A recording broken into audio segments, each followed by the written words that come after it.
Professor Stuart Kime. Apparently, yeah. Yeah. So says the title, isn't it? Yeah, no, it is true. It's a real thing. There's a contract and everything. So. Welcome to the Abu Dhabi Teaching Conference 2025. Thank you. How's it been so far?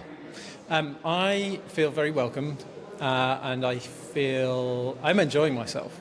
It feels like an environment that is setting out to respect people and to welcome people. So I think it's lovely. Amazing. And you're going to be talking later as well. Just give us a brief synopsis then of what your talk will be about. That feelings of belonging help children to learn, and that feelings of belonging come from gaining status and respect in our communities. So my talk is basically all about what teachers can do to help children and other people in their community, other colleagues, to feel status and respect in ways that help them to feel that they belong. Because when they do, things get better. Amazing, amazing. And last time I had the pleasure of speaking to you a year ago. Yeah. This time our microphones work slightly better, hopefully. But we talk about evidence-based education. You were jetting off around the world. I think you were going to China after the trip to Dubai. That's right. How are you finding the uptake globally of the work that you are doing with evidence-based education? Yeah. So it's funny. It's having resonance in all kinds of different contexts. So here in the UAE, in China, in Europe, in New Zealand, all kinds of different places. And the thing that I interpret from that is that there is a universality to teaching. We may be in different communities, different subjects, languages, contexts, all that kind of stuff. But at the heart of it is this human endeavour, and also an endeavour, I guess, the foundation of which is teachers who just want to do the best job that they can.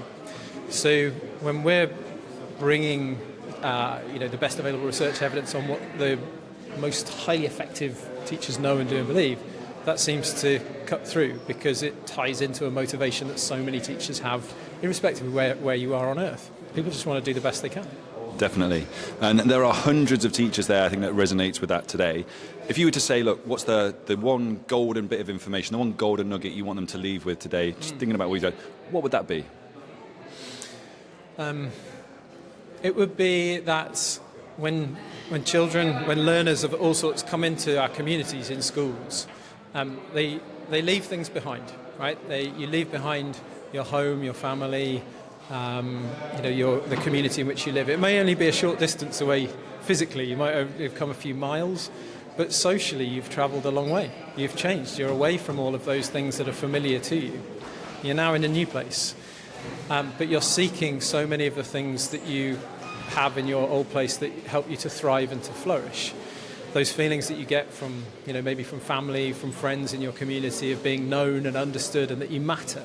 You seek those same things in school, college, or wherever you are, be you a learner or a teacher. So as people come into those spaces, into our communities, and they travel that social distance, the message that I really want people to take away is that we can do things individually and collectively to help them to feel those same connections, that same sense that they matter, that they're known and understood in this new space that they find themselves in.